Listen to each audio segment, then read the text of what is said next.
No va a ser muy, muy complicada.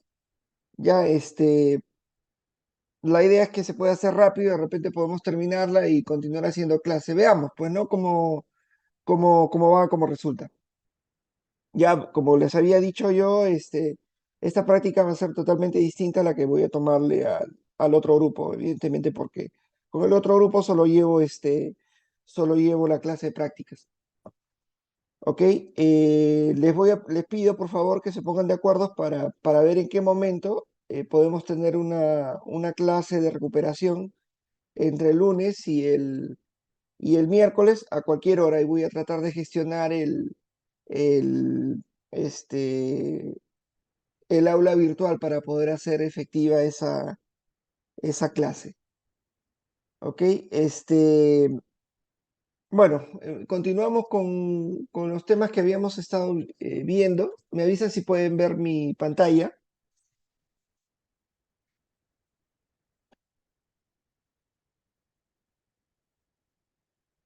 Sí, por eso les digo, en cualquier hora.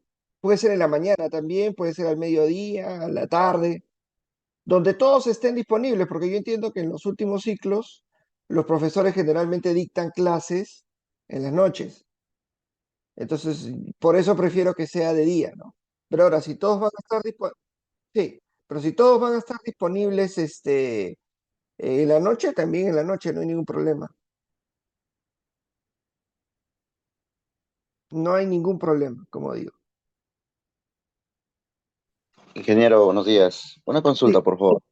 Eh, para el examen parcial, ¿siempre sí se va a dar en la semana 8? la semana 8, ¿cuál sería? Esta es la semana 6, la siguiente, que es la práctica, la semana 7, y la siguiente es la semana 8. Sí, de todas maneras tiene que hacerse ahí, donde tiene que ocurrir. Sí, sí. Ok, para el parcial es hasta donde lleguemos, ¿verdad? Hasta donde lleguemos la próxima clase. Ya, ok. La teoría del próximo sábado más la recuperación que se Sí, va a dar. ajá, Ya, las próximas clases, así es. Ajá. ya. Listo, ingeniero, gracias.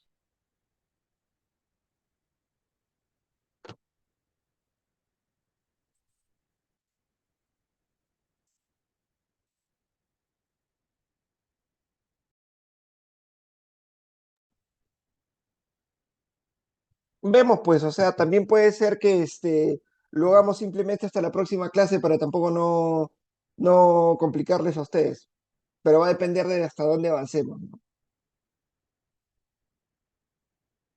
Lo que sí les digo es que la prueba, el examen parcial sí va a ser fundamentalmente más de problemas, ¿no? Ok, la gran ventaja es que ustedes no están llevando dos cursos de centrales, ¿no? Como el otro grupo, que está llevando dos prácticamente cursos de centrales. Ustedes están haciendo uno solo. Voy a intentar tampoco que no sea tan complejo, ¿no? O sea, lo más, sea, digamos, relativamente sencillo. Ok, nada, entonces, otra cosa que les quería comentar. Yo en los ciclos pasados tampoco no he sido tan, o sea, hay dos maneras de corregir, ¿no? Hay una manera de corregir que es, viendo que salga el número exacto que uno está pidiendo, ¿no? Y hay otra manera de corregir viendo qué procedimiento ha seguido el alumno para poder llegar a un resultado. En la realidad, en el trabajo, ustedes tienen que tratar de encontrar el número exacto, ¿no? Pero acá ya también, digamos, en la universidad entiendo de que no todos necesariamente van a llegar a ese número exacto. Entonces, el procedimiento también lo corrijo, ¿no?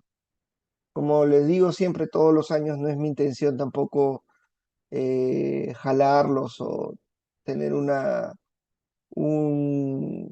conjunto de alumnos desaprobados, porque eso no es correcto tampoco, ¿no? Ni tampoco mi intención es reducirles las notas. Mi intención básicamente es que aprendan ciertos conceptos generales y con esos conceptos generales puedan avanzar, puedan tener, digamos, claro el desafío que viene en la vida profesional, al menos en lo correspondiente a a este conjunto de tópicos, ¿no? De centrales eléctricas. Listo, ingeniero, está bien. Y una última consulta. Sí. Respecto al el examen parcial que va a venir, digamos, va a tener una estructura un poco más de problemas. ¿Se Ujú. va a poder utilizar la apto? ¿Lo vamos a dar en el IFIE o solamente con calculadora nada más? No, yo creo que con calculadora nada más, pero tengo que hacer la consulta de todas maneras.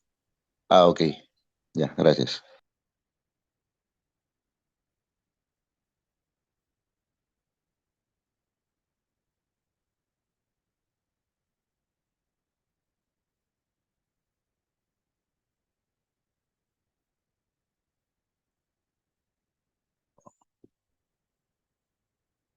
Ok, bueno, continuamos entonces con lo que vendrían a ser centrales termoeléctricas. Ya a partir de esta clase, digamos, lo que vamos a empezar a ver es cada uno de los tipos de centrales de generación, cada una de las tecnologías, sus características, sus principales aspectos, eh, sobre todo cómo se operan, cómo se mantienen, cuál es el criterio de mantenimiento, este, cómo las centrales son despachadas dentro del sistema, qué características especiales se toman en cuenta para poder llevar a cabo el despacho, ¿no? Eh, bueno, acá tenemos el primer parámetro. El primer parámetro es la capacidad, y la capacidad es importante, o la potencia, ¿no? Es importante porque, como habíamos hablado en clases anteriores, la potencia tiene varios niveles de definición, ¿no? No tenemos potencia en general, sino tenemos potencia instalada, tenemos potencia efectiva, potencia firme. Entonces, la potencia también es relevante además para efectos de las compras de los equipos, ¿no? La potencia, digamos, de cierta manera define determinadas características de la central y también te asocia a ciertos costos. Por ejemplo, en el caso de nosotros estar en un entorno, en una red, en un sistema mucho más competitivo desde el punto de vista económico, ¿no? Donde haya muchas empresas de generación que están operando en competencia, lo que es importante, lo que es relevante para la empresa es tratar de ahorrar los mayores costos posibles. Se ahorran los mayores costos posibles teniendo el menor número de unidades. No, una unidad, digamos, de generación es de 200 megavatios, es más económica desde el punto de vista económico, o mejor dicho, desde el punto de vista de inversión, que comprarte 4 unidades de 50 megavatios. Es más barato comprar una sola que comprar 4 unidades. En ese marco, lo que ocurre es que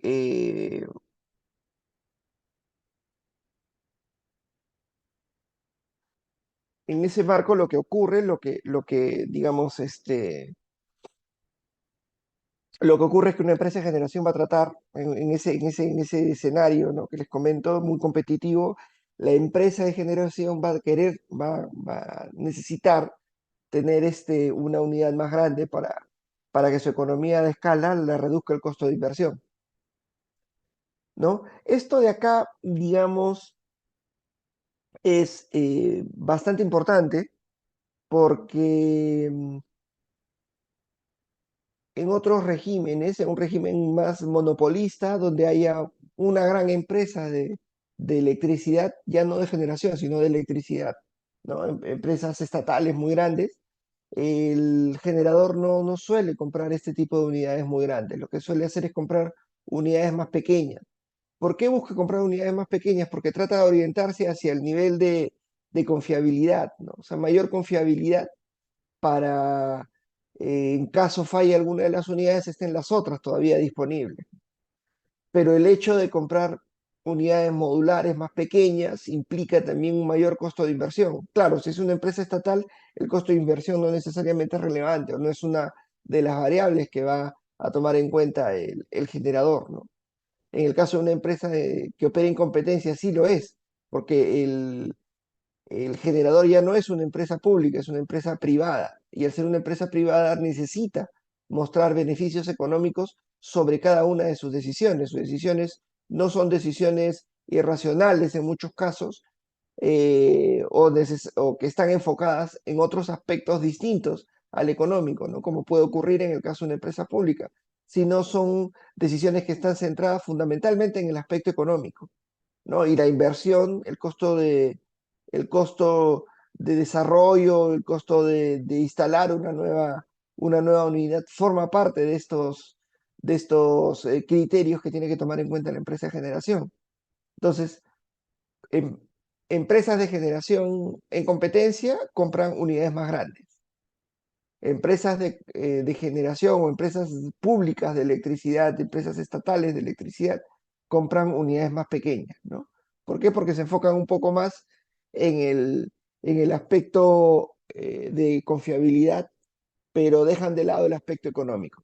No es lo que va a ocurrir siempre, pero los papers, la información que se tiene generalmente te da ese tipo de conductas, ¿no? Que pueden haber o que pueden surgir en las empresas. Ahora, tampoco piensen que en las empresas de generación privadas se va a comprar una unidad de 600 megavatios y listo, porque también tiene que tomarse en cuenta el aspecto técnico de confiabilidad, ¿no? Digamos, en lugar de comprar, pues, eh, no sé, queremos una central de 600 megavatios, podemos comprar tres unidades de 200 o dos unidades de 300, ¿no? Eso es lo que puede pasar en una empresa de generación privada. Pero en una empresa de generación pública, como digo, las unidades suelen ser modulares, mucho más pequeñas. Esto se puede apreciar acá, el tema de los costos, ¿no? El tema de los costos unitarios. Este evidentemente es una gráfica ya un poquito pasada, esta es una gráfica creo del año 2010, ¿no? Donde se ven los costos unitarios de las unidades. Si ustedes ven las unidades más grandes, tienen costos unitarios más pequeños. Unitarios quiere decir costos en dólares por kilovatio, ¿no? Por kilovatio instalado.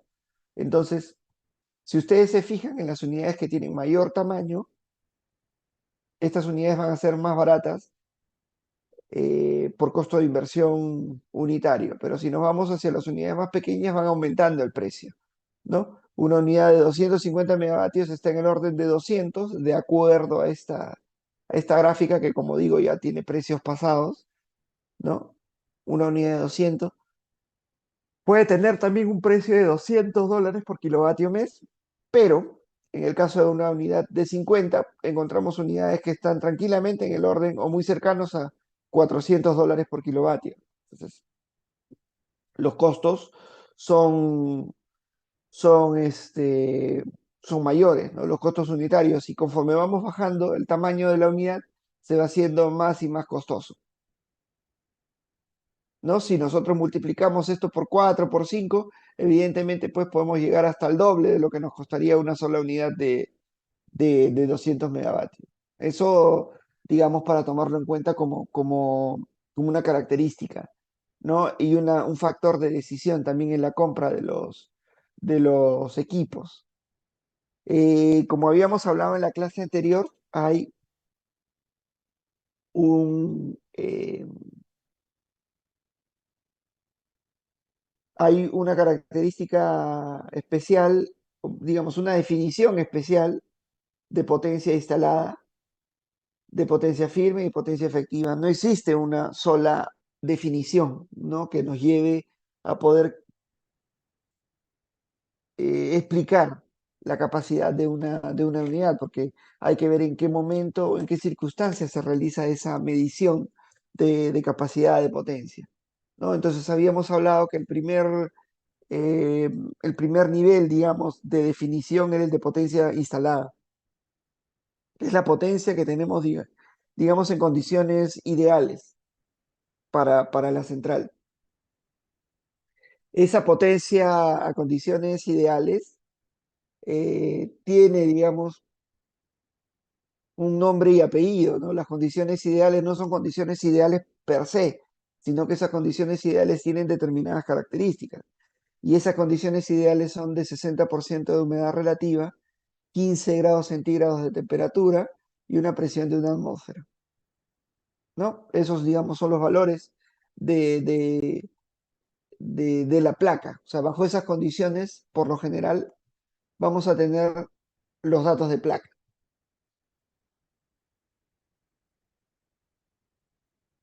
O sea, la potencia instalada va a tener esa característica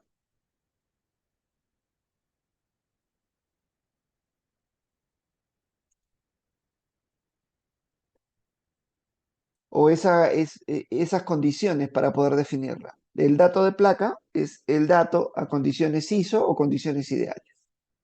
¿Cuáles son esas condiciones ideales? 60% de humedad relativa, 15 grados centígrados y una atmósfera de presión atmosférica. Pero evidentemente esas condiciones ISO no van a ser las condiciones con las cuales va a operar la central. La central tiene pues que, digamos, llevarse a un determinado sitio donde va a operar, donde va a localizarse, donde se va a instalar, y en ese lugar va a tener un comportamiento distinto, ¿no? Porque la presión atmosférica va a ser diferente, la temperatura va a ser diferente, y todos estos parámetros de una u otra manera van a incidir en el desempeño de la unidad. Es decir, no vamos a tener el mismo desempeño en Puno que en Mollendo, o que en Quica, o que en Lima, en el Callao, ¿no? El desempeño de la unidad termoeléctrica en cada uno de esos lugares va a ser totalmente distinto. De repente, el desempeño de la unidad en las zonas de costa va a tener una característica común, ¿no? Pero en zonas de sierra va a tener otra característica, totalmente diferentes a las de la costa. ¿Y eso a qué se debe?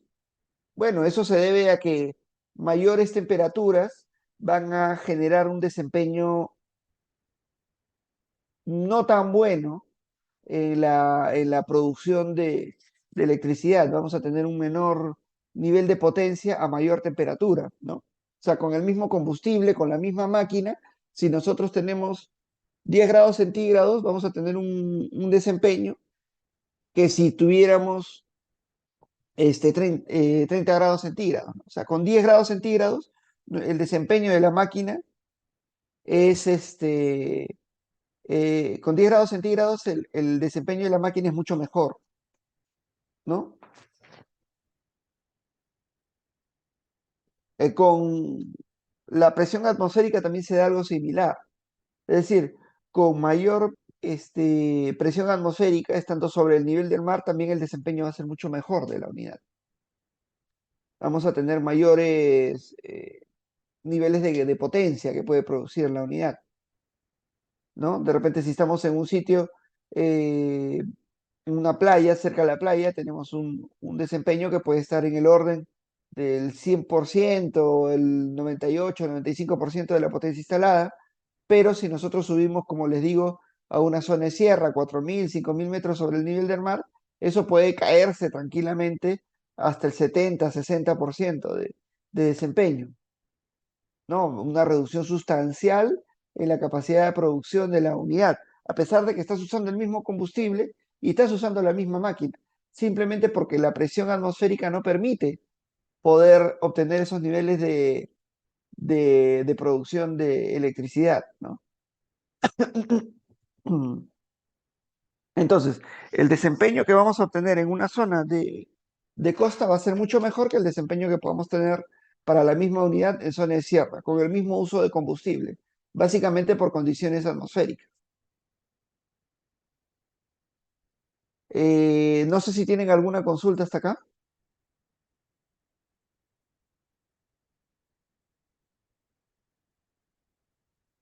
Está claro por ahora, ingeniero. Ok.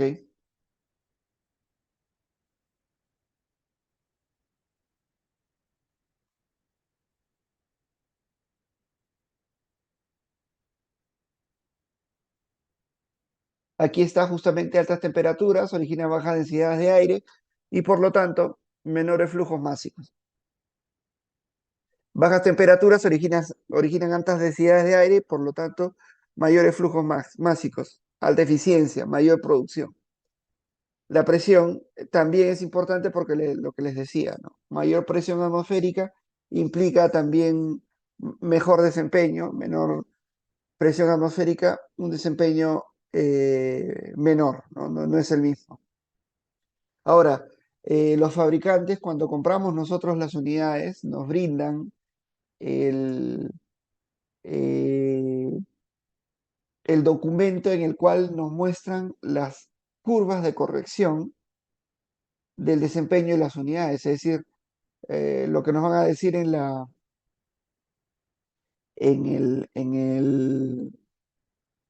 este, en el conjunto de documentos que nos entrega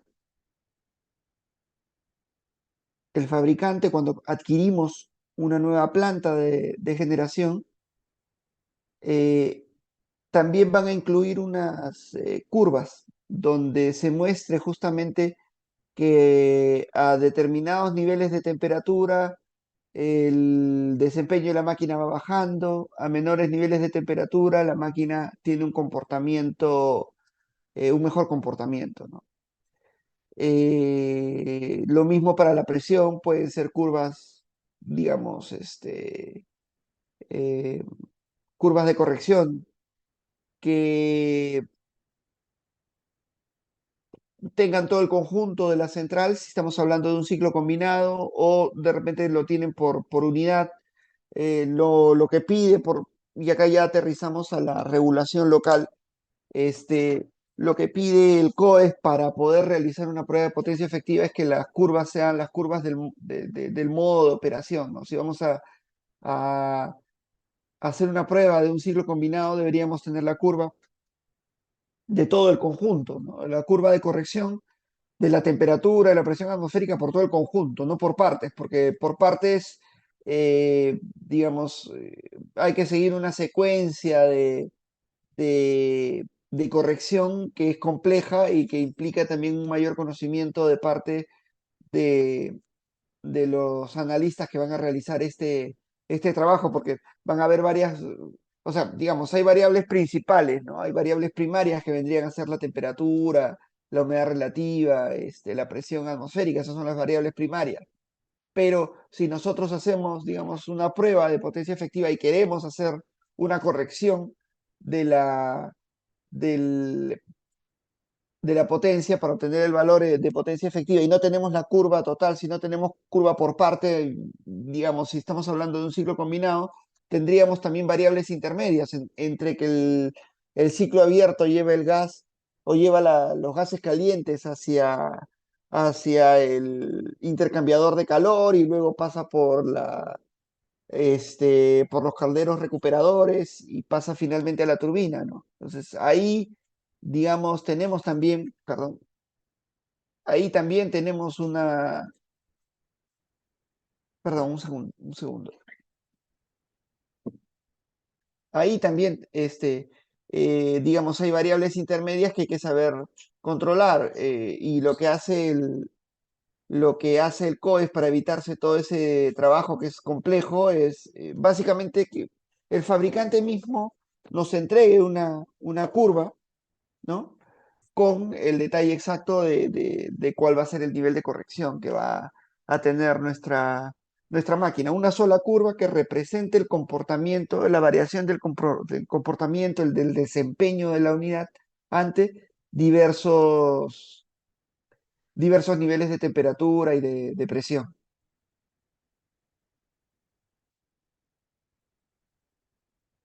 ¿Ok? Eso es para la variable capacidad, pero hay otra variable importante que es la variable consumo específico o eficiencia, ¿no? La máquina, mientras sea más eficiente, va a tener un menor consumo de combustible para producir el mismo volumen de electricidad.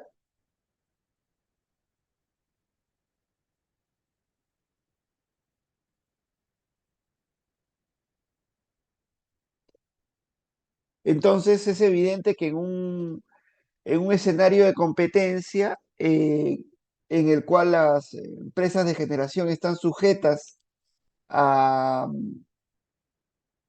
la competencia y a la obtención de mayores beneficios económicos o de beneficio económico en general,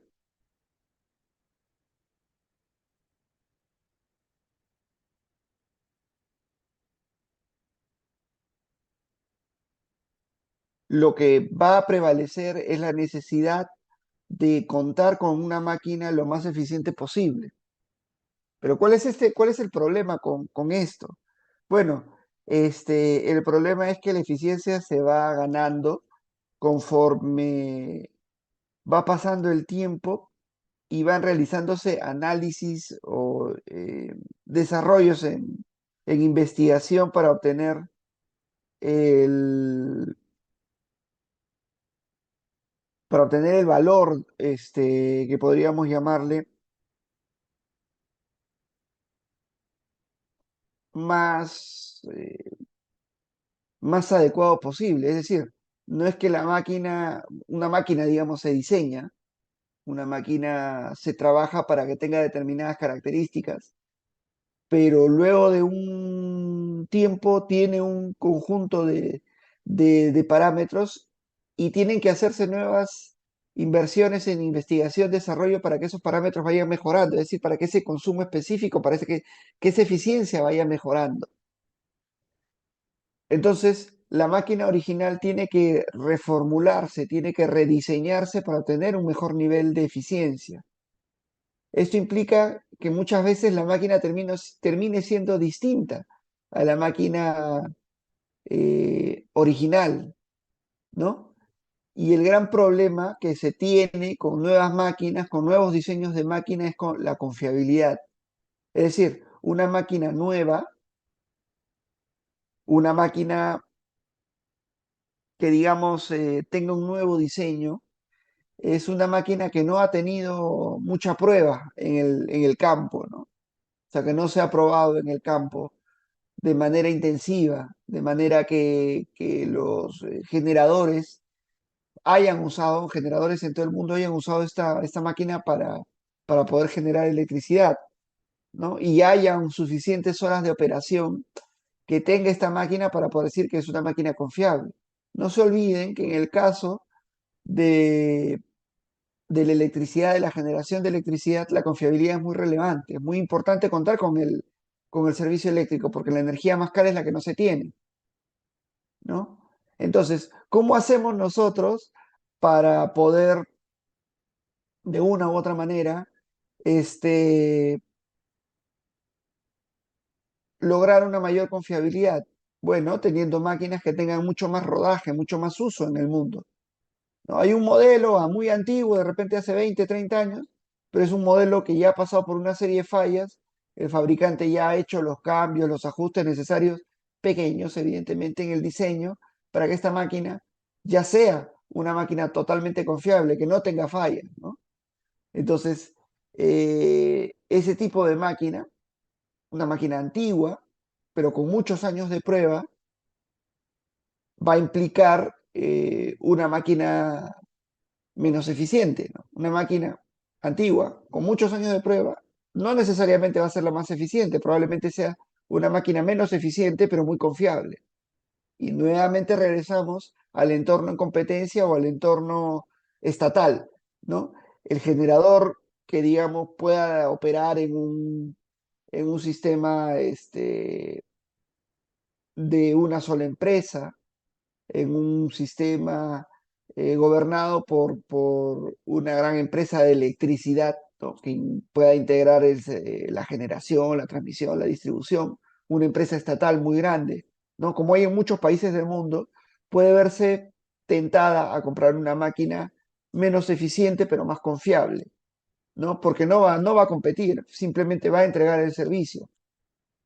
Entonces, en ese entorno, en competencia, en ese entorno, perdón, en no competencia, el generador o la empresa eléctrica en general va a tender a comprar estos grupos de generación menos confiables, perdón, más confiables y menos eficientes, ¿no?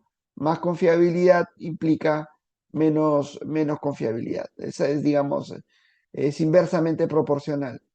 Entonces, el, el gran generador, la gran empresa de electricidad va a tender a ir por el camino de mayor confiabilidad, menor eficiencia. Pero en el caso de una empresa de generación que sí está sometida a eficiencia, que sí tiene que obtener réditos económicos y que el hecho de que tenga una mayor eficiencia puede implicar que puede operar más, ¿no? Este generador va a buscar la máxima eficiencia posible. ¿Cómo es que el generador eh,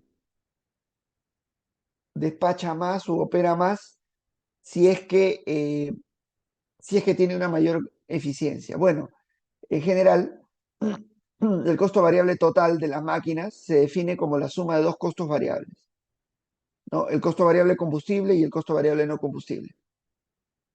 El costo variable combustible, que es el 80% del costo variable total, tiene dos componentes o se calcula como el producto de dos componentes, del consumo específico por el precio del combustible, ¿no? El producto de ambas me da el costo variable de combustible, que es, como digo, el 80% del costo variable total de la máquina. Y como les había dicho en la clase anterior, el costo variable es el que va a definir el orden de despacho. Si yo tengo una máquina que tiene un costo variable de $20 y tengo otra máquina que tiene un costo variable de 30, el operador del sistema lo que va a hacer es llamar a la operación a la máquina de $20 por megavatio hora, porque esa es la máquina más barata, ¿no? El despacho va a fundamentalmente seguir el costo variable de las unidades. La máquina más eficiente es la que tiene mayor prioridad de despacho sobre el resto de máquinas. Entonces, el generador va a tender a buscar la máquina más eficiente para poder tener la prioridad de despacho, para poder operar, digamos, de manera más, de manera, con mayores factores de planta. Esa es la definición correcta, con mayores factores de planta que una máquina que tenga una eficiencia menor. Entonces el generador va a tender a, a obtener, digamos, a buscar que contar con la máquina más eficiente para, para poder tener mayor ventaja competitiva que el resto de sus competidores, ¿no? Eso, digamos, en el entorno en el cual se desarrollen las actividades del generador. El generador, como digo, puede ser un generador operando en competencia, donde buscará mayor eficiencia, menor confiabilidad, evidentemente, porque es una máquina más moderna, que no ha sido probada, ¿no? Y por otro lado tenemos el generador que opera en un entorno monopolístico, ¿no? Un entorno de gran empresa de electricidad, ¿no? Donde lo más relevante es la confiabilidad. Entonces va a tratar, digamos, de comprar la unidad que tenga más años de prueba para que pueda, digamos, tener la mayor certeza de contar de contar con el servicio eléctrico de manera permanente, ¿no? Entonces son dos enfoques totalmente distintos para la compra de nuevas unidades de generación, ¿no? El consumo específico generalmente tiene una forma, y la forma es esta de acá, ¿no? La forma es esta, de esta curva cóncava hacia abajo, donde a mayores niveles de carga, al nivel, digamos, de más alta carga, la máquina tiene una mayor eficiencia. A menores cargas, a menores niveles de carga, a cargas parciales, digamos, la eficiencia de la máquina es mucho menor.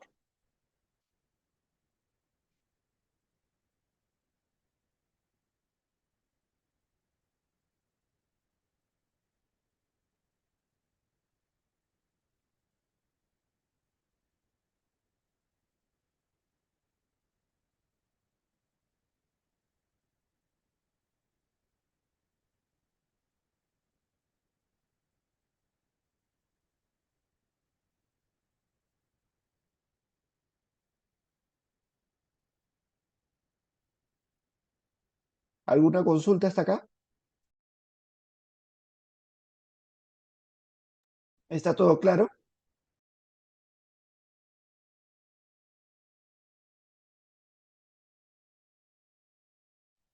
Sí, ingeniero, todo claro hasta el momento.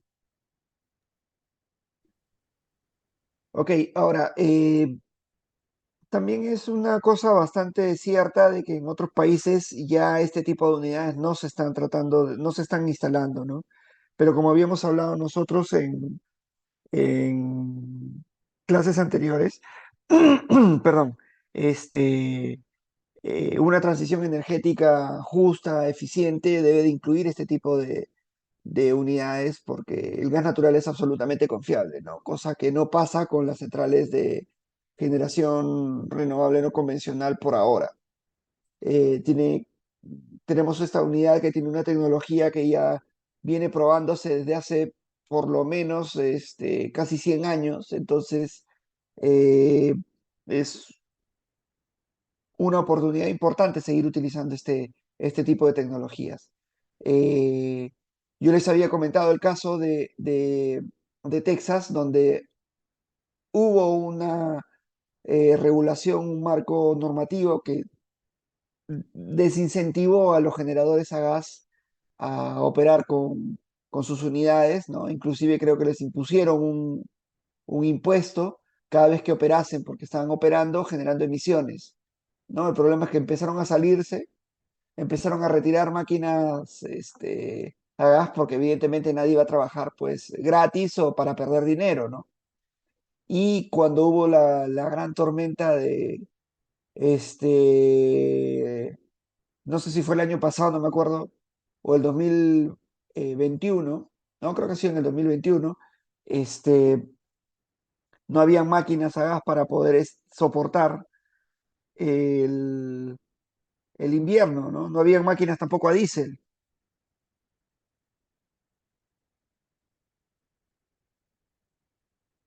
Y esto trajo como consecuencia que no hubo suficiente capacidad y tuvieron que haber racionamientos y los racionamientos implican pérdidas y más aún si tienes tormentas y eh,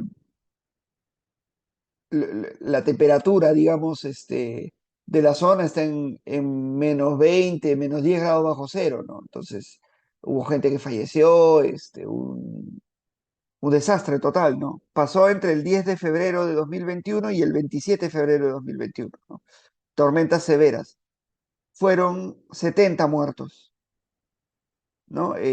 No ha sido una cosa sencilla, ha sido una cosa bastante compleja. Escasez de electricidad, energía en todo el estado, escasez de alimentos, escasez de agua, ¿no? 19.000 millones de dólares en pérdidas. Esto por decir no a este tipo de unidades. Entonces, una transición energética adecuada, correcta, debe tomar en cuenta todos los equipos que podríamos tener, todas las instalaciones que podríamos tener a efectos de tener el mejor tipo, el mejor parque generador, la mejor matriz energética que nos pueda permitir disponer del, del servicio eléctrico en cualquier instante, ¿no? O sea, como digo, lo peor que puede pasar es que prioricemos el aspecto ambiental dejando de lado el aspecto de abastecimiento en sí mismo, el aspecto técnico de abastecer la electricidad, y eso origina situaciones como las que estoy comentando, ¿no? Entonces, en Texas, básicamente, hemos tenido desde el día 10 de febrero del 21 hasta el 27 de febrero del 2021 tormentas de invierno muy severas. ¿Qué ocasionó todo esto? Bueno, básicamente cortes de energía en todo el estado, escasez de alimentos y escasez de agua. Eh, ¿Cuántos muertos hubieron? Al menos 70, porque se estima que pudieron ser muchos más. Las pérdidas, ¿en cuánto estuvieron estimadas? En 19.000 millones de dólares, ¿no? Las temperaturas alcanzaron los niveles de -20 grados bajo cero. Entonces, esto pues ha implicado este, unas situaciones que no han sido lógicas, ¿no? Solamente para decirles que el precio típico de la energía era de $50 por megavatio hora, ¿no? El precio a nivel de generación en el estado, y el precio durante esos días llegó a estar en $9.000 por megavatio hora. Eh, hubieron más o menos racionamientos por el orden de los 3.000, 4.000 megavatios, ¿no? Para un sistema que tenía 70.000, pero sin margen de reserva, ¿no? Entonces, un desastre total, una gestión pésima, básicamente fundamentada en una eh, visión, no, no una visión general, panorámica de lo que viene a ser el servicio eléctrico, sino una visión enfocada en un solo aspecto, que es el aspecto ambiental. El aspecto ambiental es absolutamente eh, importante, pero si el aspecto ambiental va a implicar que no haya abastecimiento a hospitales, que no haya abastecimiento a, a las personas, ¿no? Que haya racionamientos y que las personas tengan que sufrir esos niveles de, de frío y que puedan haber muchas vidas en riesgo, eso no es razonable en absoluto. Entonces, una transición justa es una transición en la que se asegure la confiabilidad del abastecimiento de electricidad, y es por eso que este tipo de unidades todavía son importantes, ¿no? Les comentaba que ya en, en Texas había esta eh, iniciativa para que ya las empresas de generación puedan ser eh, puedan hacer inversiones en estas tecnologías y que puedan recibir algún tipo de promoción por, por instalarlas, ¿no? Por instalar este tipo de tecnologías. Si antes pagaban un impuesto, ahora de repente poder tener algún tipo de incentivo económico para que las unidades que están, las pocas unidades que haya, digamos, unidades termoeléctricas que hayan, no se vayan, sino más bien se queden y más bien se instalen nuevas máquinas, ¿no? Claro, esto no se dice eh, de manera, de manera abierta, no es tan, no es tan difundido, pero es importante.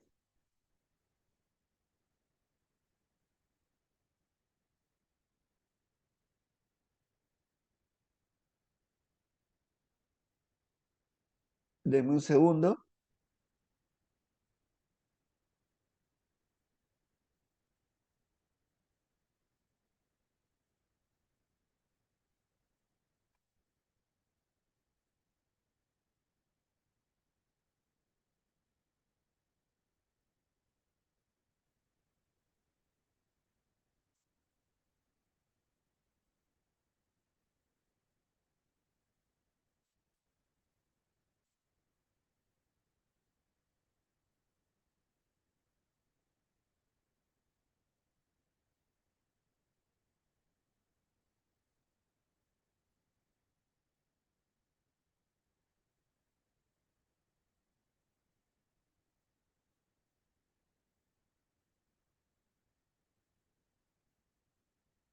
¿Ok?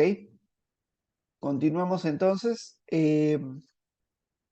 Otra característica importante, como les decía, era el valor, el número de este consumo específico, ¿no? Habíamos hablado de cómo este consumo específico es importante para efectos del despacho, ¿no? Ya lo hemos hablado.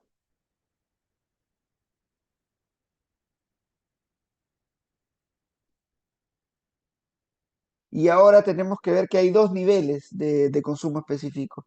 Lamentablemente, estamos haciendo, generalmente lo hacemos más difícil, a pesar de que podría ser más sencillo, ¿no? Pero bueno, es la manera como ocurre.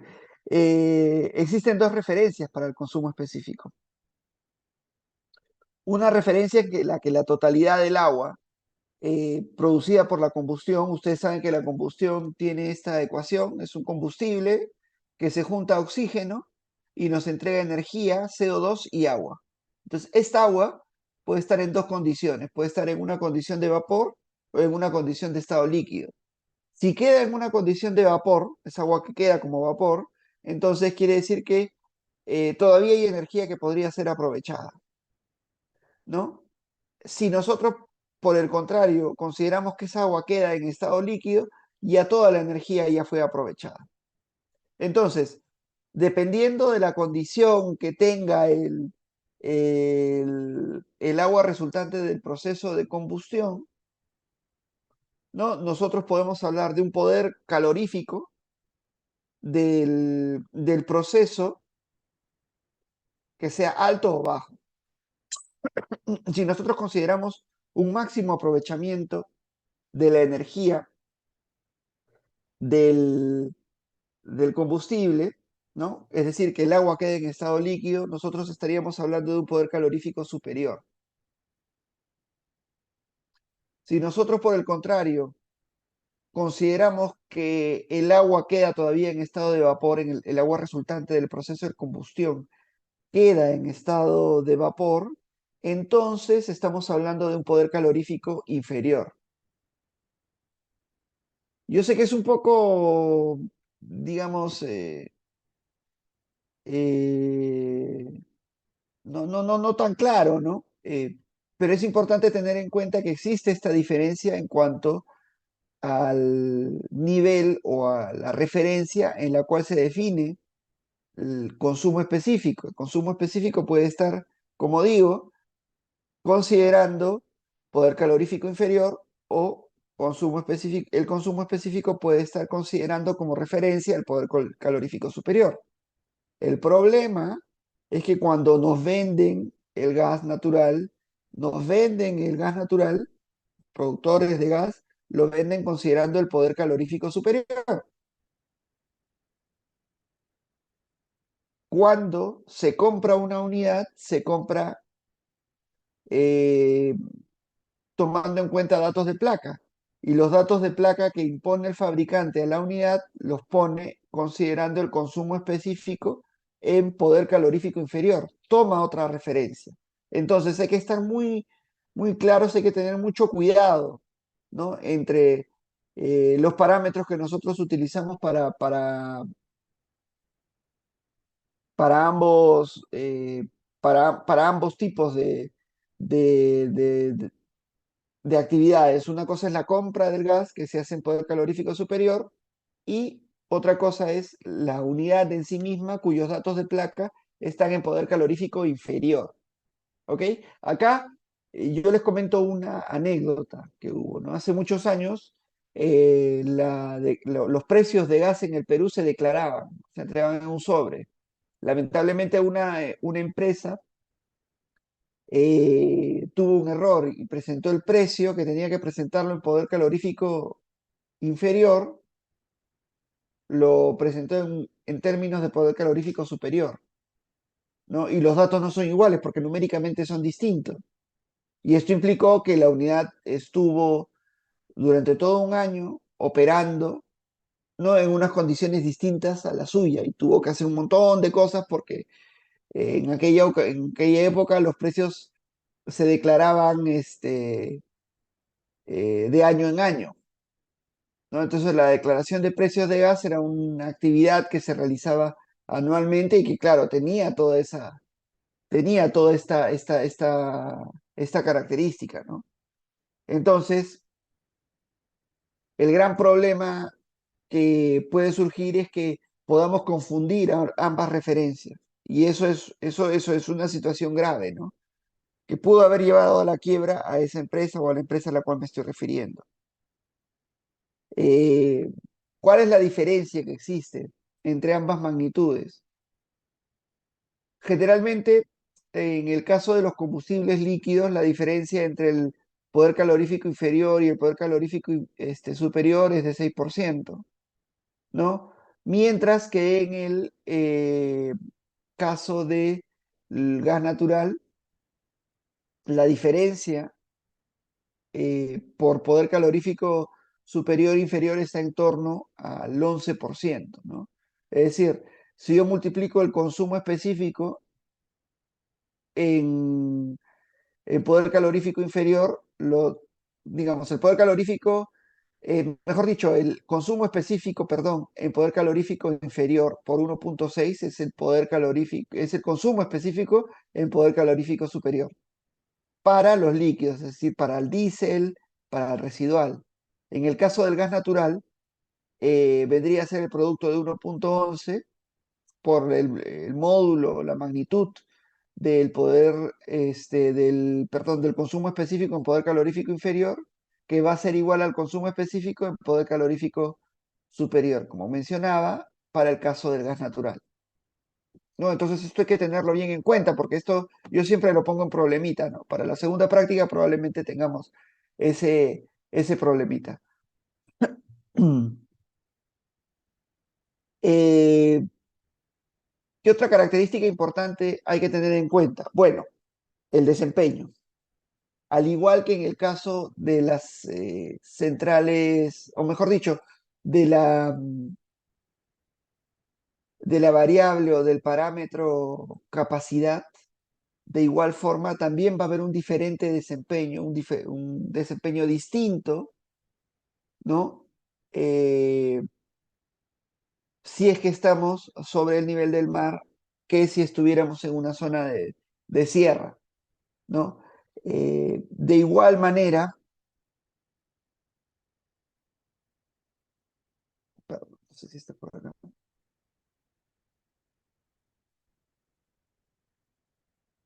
Ok.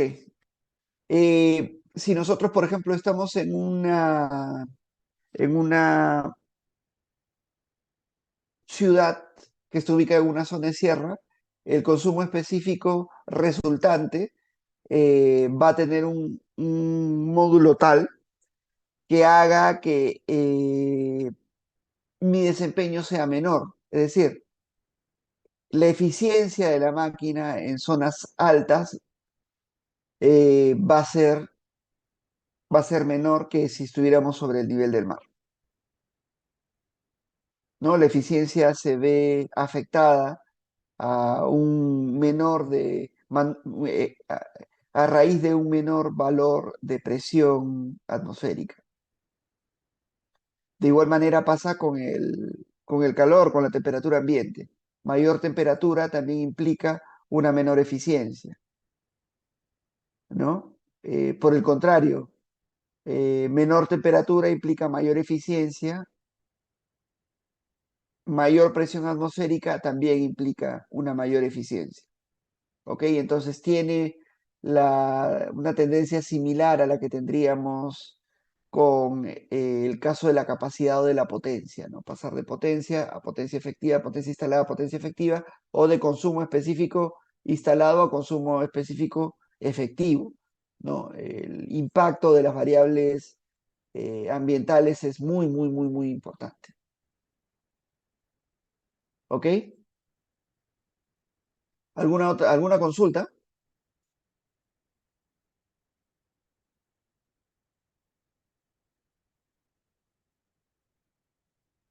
¿Hay alguna consulta hasta acá? No, profesor. No, ingeniero, por ahora no. Ok. Entonces, ya sabemos, digamos, estos dos parámetros por qué son importantes en el caso de centrales termoeléctricas. Y tenemos este aspecto que, si bien es cierto, ya lo hemos explicado, es relevante verlo de manera independiente, que es la edad, ¿no? Sabemos que una máquina con mayor edad, con mayor tiempo de prueba, con mayor eh, nivel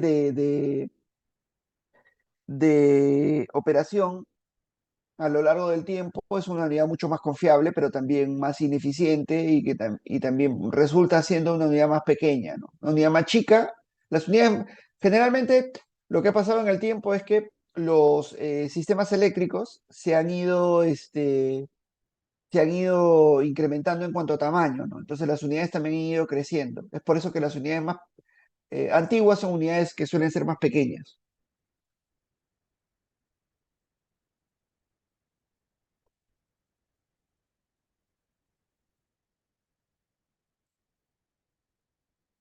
Un segundo. Entonces, nuevamente, una empresa que opere en un entorno más,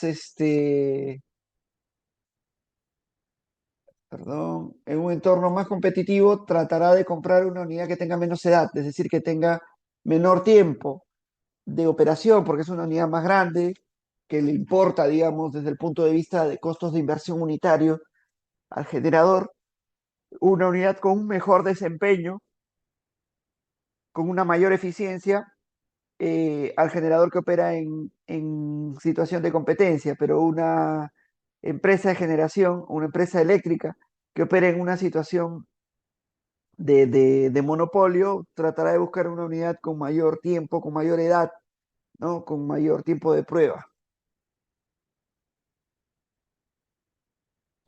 Además, bueno, lo que en el mercado internacional se obtienen son básicamente módulos eh, de componentes, ¿no? Las unidades termoeléctricas generalmente son modulares, es decir, ya vienen en un determinado paquete, no son, no es como una central hidroeléctrica, ¿no? Una central hidroeléctrica puede tener, de acuerdo a su altura, de acuerdo al caudal, puede tener 10 megavatios, 20 megavatios, 15 megavatios, entonces son generalmente pues centrales que se van a ir diseñando conforme a la necesidad. A la necesidad propia del sitio, a la necesidad propia del lugar donde se va a instalar la central, porque cada sitio va a tener su propia característica, cada lugar donde vamos a instalar una central hidroeléctrica va a tener eh, su propia particularidad, ¿no? Pero en el caso de una central termoeléctrica, las centrales termoeléctricas suelen ser modulares, es decir, venden centrales de 50 megavatios, de 100 megavatios, de 150 megavatios, de 200 megavatios, ¿no? Y existen módulos, existen, digamos, containers que tienen esos tipos de unidades. Me contaban, por ejemplo, que en Argentina las unidades venían con dos módulos, ¿no? Con dos containers, unidades de 15, 20 megavatios. Un módulo para todo lo que viene a ser el control, otro módulo para todo lo que viene a ser la turbina, el compresor, todo el equipamiento, digamos, mecánico con el cual vamos a operar, y otro módulo donde estaría el generador, ¿no? Entonces, eran centrales modulares también. Si no les pagaban a los dueños o a los fabricantes, los dueños, como eran containers, simplemente se llevaban en 3, 4, 5 camiones los containers y listo, ¿no? Ya sabían qué hacer con sus equipos. Entonces, eran equipos muy sencillos de instalar y muy sencillos de retirar también. Entonces, lo que usualmente ocurre es que existe un módulo de generación que incluye la turbina, el generador, los principales sistemas de la unidad. Existe otro módulo de balance de planta que incluye los filtros, los silenciadores, el sistema para monitorear vibraciones, controles, el sistema de control, mejor dicho. Existe otro módulo de control de emisiones, que estos suelen ser módulos optativos. Cada vez estos módulos son más exigidos, evidentemente, ¿no? Y sirven para poder controlar las emisiones de NOx, ¿no? Y nos vamos a tener una clase donde vamos a ver todo lo que viene a ser eh, la importancia de la generación renovable, ¿no? ¿Por qué es importante y qué tipo de emisiones se generan eh, con centrales termoeléctricas? Vamos a hacer algunos cálculos. Yo creo que nos va a dar tiempo para poder enseñar eso, ¿no? Eh, Hace un tiempo yo llevé un curso de transición energética y justamente varias de las cosas quiero implementarlas acá, digamos, con ese enfoque, porque ya en algún otro curso que se ha brindado en la universidad se ha entregado esto, pero quiero hacerlo ahora con el enfoque de transición energética. Pues eso lo vamos a ver a posteriori. Y ahí vamos a ver, claro, que evidentemente, pues, que efectivamente, digamos, hay emisiones de tipo CO2, CO, CH4, NOx, ¿no? Son emisiones que se generan por efecto de la generación eléctrica. Pero ¿por qué son importantes cada uno de estos o mejor dicho, por qué es importante calcular estas emisiones, ¿no? ¿Cuáles son las emisiones más importantes que se dan para cada tecnología? ¿Ok? Entonces, las máquinas termoeléctricas las venden modularmente, las venden por conjuntos de equipos. Y bueno, el generador ve si es que necesita, por ejemplo, es un generador que no tiene exigencias en cuanto al control de emisiones, no tiene por qué comprar el módulo de control de emisiones, ¿no? También puede ser de particular importancia para el propio fabricante entregar los equipos y que también los pueda desmontar fácilmente si es que no hay un reconocimiento, un pago de parte del, de el generador, ¿no? Que está haciendo uso de los equipos. Ok, bueno, acá hay una bibliografía. Si ustedes pueden encontrarla, bacán, les va a servir de referencia para todo lo que hemos ido hablando durante la clase. Ok, no sé si tienen alguna pregunta.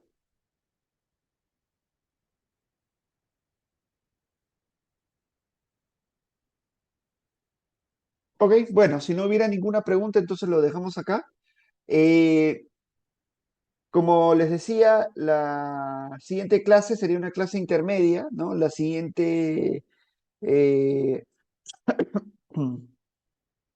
la siguiente clase tiene que ser una clase intermedia en la semana, entre el lunes y el miércoles. En cualquier momento, ustedes pónganse de acuerdo y por favor me mandan ahí el detalle del horario que vayan a escoger.